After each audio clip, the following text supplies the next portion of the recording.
What is a realistic amount of time that it might take you, someone, anyone to learn how to homestead successfully?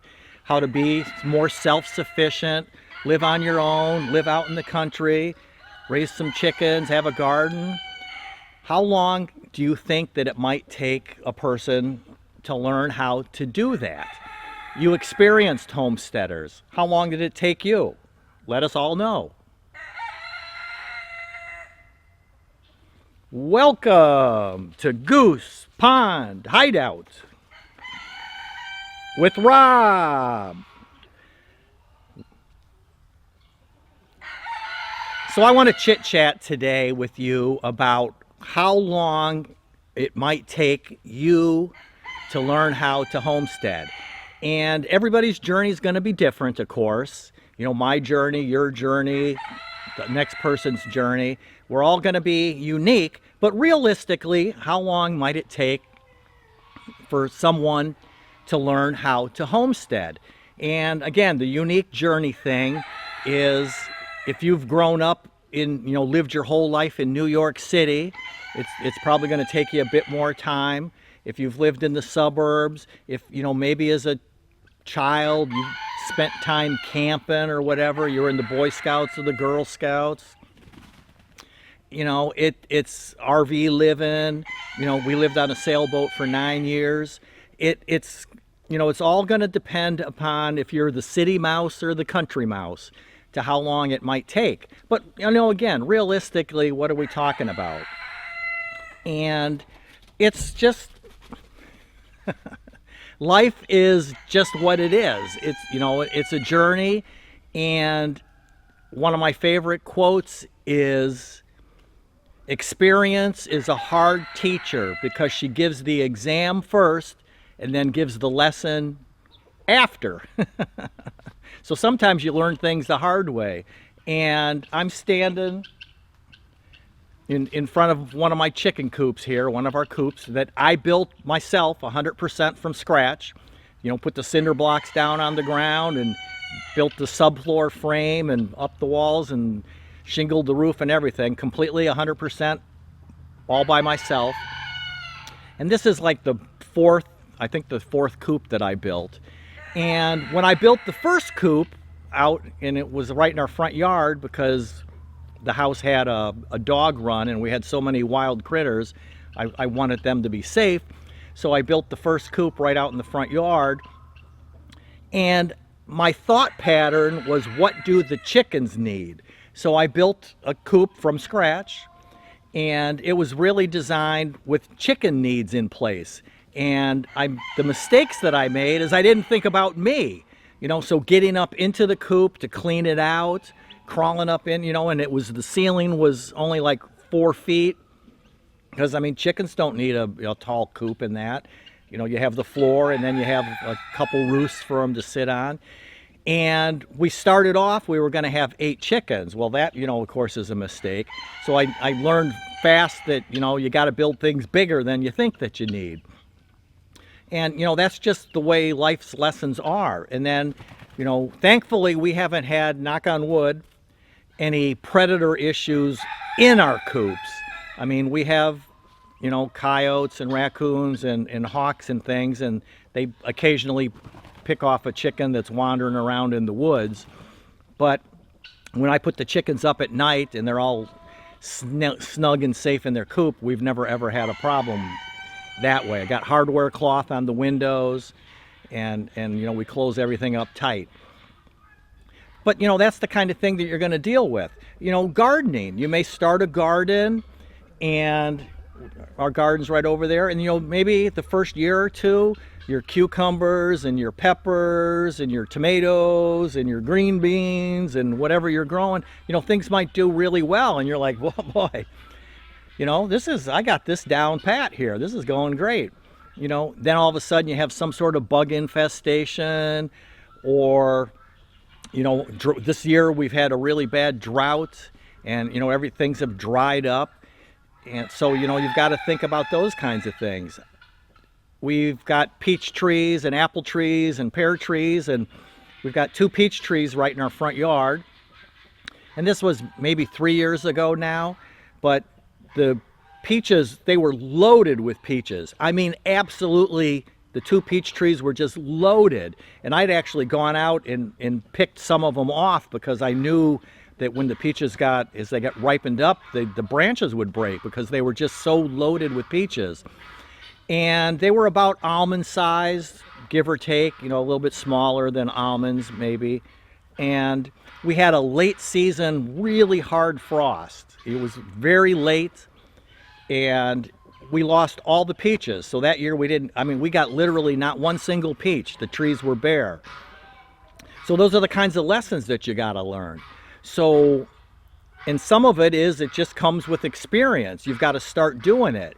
So the point that brings me to then is start now. If you live in New York City, if you live in suburban Chicago, you're out in California or whatever, is start today with where you are. Start reading books, start growing tomatoes in pots on your patio. Maybe do some vacation visits and things like that, because you don't have to wait till you move to the homestead to start learning how to homestead. You can start learning to do that right away. And I'm going to have to take a break for a second here because the geese are coming over, so hang on.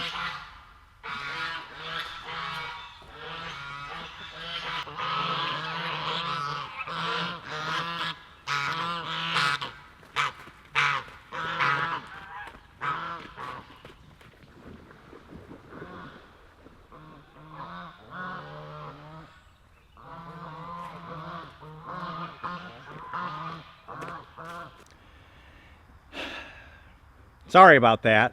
So, those are the kinds of things that you want to be thinking about, is starting right away. And as a parallel, analogy, example, whatever you want to call it, is like having babies, having kids. You don't wait till you come home from the hospital to learn how to, and then say, okay, now we're going to start learning how to take care of a kid. My generation, we all watched after siblings and that, and my mom was always one to offer up my babysitting services to everybody in the neighborhood. And so feeding, changing diapers, putting to bed, by the time I had my own first child, it was pretty much second nature how you take care of a kid. And that's the way you can be thinking about homesteading, in that is go ahead and start working on it now. Start planning, thinking about, read books, just like you might read books to take care of a kid. But then keep in your mind that once you start doing the real thing, experience is a hard teacher, and you're going to have the exam first and the lesson after. And, it's going to be that way. So when you start raising chickens, you may have a issue, and then you learn that, you didn't have enough ventilation in the coop and you've developed a respiratory issue. You might make your coop too small, or not think about you having to crawl up into the coop like this coop behind me here is tall enough I can just walk around inside of it. And I don't have to crawl around on my hands and knees trying to scoop out poopy shavings. And there's plenty of ventilation. There's the window on the front, and, there's on the back. And there's vents, and so the air will circulate through when it's closed up, so that they don't overhydrate the air and get too much humidity. And then your garden, and pests, and droughts, and fruit trees, and frost, and freezes, is you just learn as you go. So realistically, and again, everybody's going to be different depending on how you've grown up and the things that you've done in your life. If you've hunted and fished and cleaned game, and your family's had a garden in the backyard, since you were a kid, it's going to come easier than somebody that's never ever done any of those things. But any of us can learn to do all that. There's nothing special about it. It's skills that can be learned. It's just depending on your journey, it's going to take everybody a different amount of time. And we're always learning. I grew up my whole life And, you know, I still learn new things every year.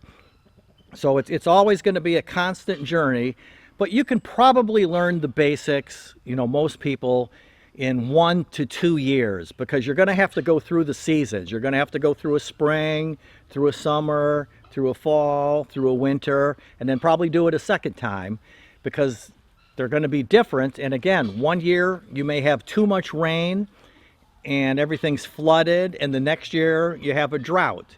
You have a warm, hot summer, or like right now, I mean, it's fall. We should be, you know, much, and I'm in a t-shirt, and I don't even have the heat going in the house.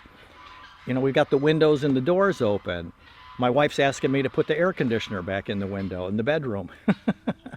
So, you know, that's just the kinds of things that you learn as you go on your journey of learning to homestead, learning to become more self-sufficient, and taking care, you know, feeding your own family, and chopping firewood. You know, we primarily heat with wood. We have propane backup, because in this modern world, if you want to have homeowners insurance and that, you got to have a traditional source of heat. And I cut down the trees just like I built the coop myself. I cut down the trees and cut them into pieces, and then chop them up and stack them in our wood pile. And, you know, it dries, and then we heat the house in the wintertime. So those are the kinds of things that you want to be thinking about, because it's all about your freedom, right?